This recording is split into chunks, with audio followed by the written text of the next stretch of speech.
It's great to have you here. I think I love you as a comedian, and it's been so fantastic to see you in films recently. You're such a great actor, and this is a film about you basically have a family, and you have a secret family. Yes, I'm a dad with two families, and in the two families, they don't know about each other. So I'm a good guy who has two secret families, two wives, and but I have like two kids in each of the family. But in real life, I have more children. Yeah. So, With just one family, you have 5 kids. yes. How do your 5 kids feel when they see you in a movie where you're like pulling off with like very little difficulty having 2 families? Yes. Well, you know, this film premiered at South by Southwest, and they sent a link to my wife to watch, and she watched it with my 2 older kids. And my 13-year-old just at one point walked out and goes, "I'm not watching this. It might be true." So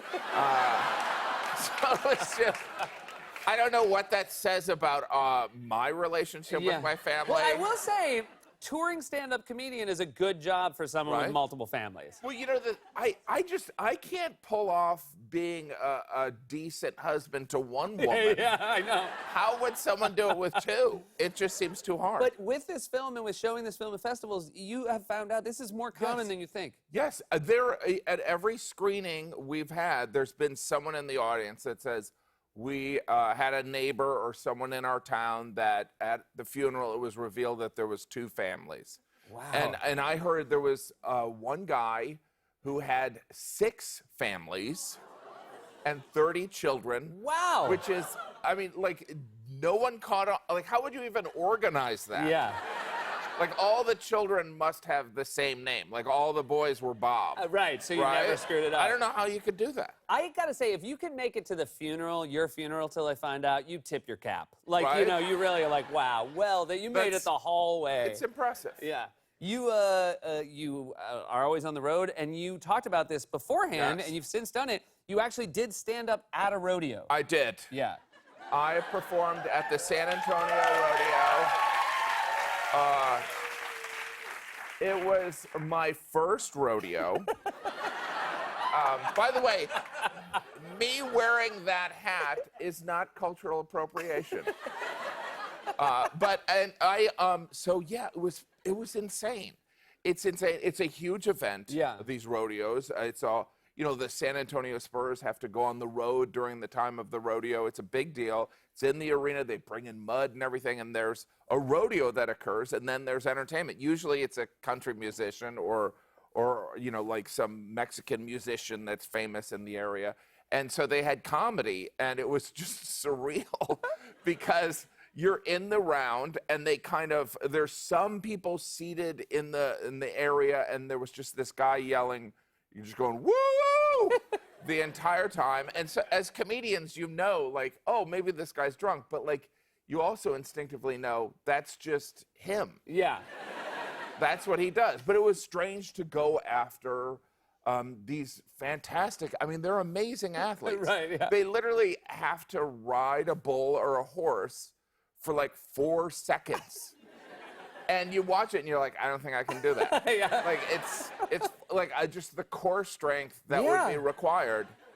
But like sometimes they get thrown off immediately, and that's their whole day of work. Yeah. It's insane.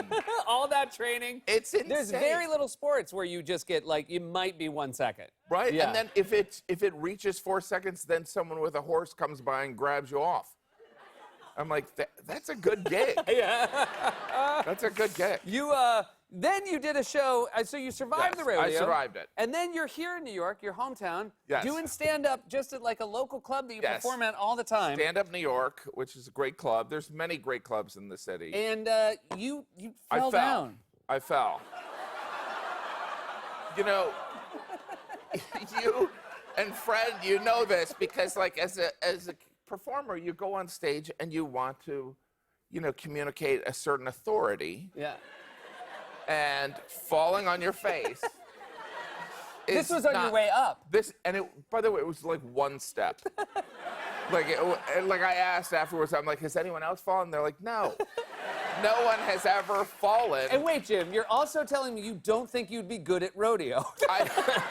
It's like, this was my own personal rodeo, I guess. But it was, people were very nice because there's nothing that communicates this guy doesn't know what he's doing when he can't walk on stage. I didn't even reach the microphone. And I was just like, I don't know how I'm gonna respond to this. But I think I had worked out that day. I work out like once every 4 months. And so like my leg just wasn't responding to me lifting. It was very embarrassing. But luckily we're showing it on national television. I want to finish by asking about your wife, Jeannie. We've talked about her a lot over the last couple of visits because she had a brain tumor. Yes. And she's recovered, Yes. thank goodness. But Yes,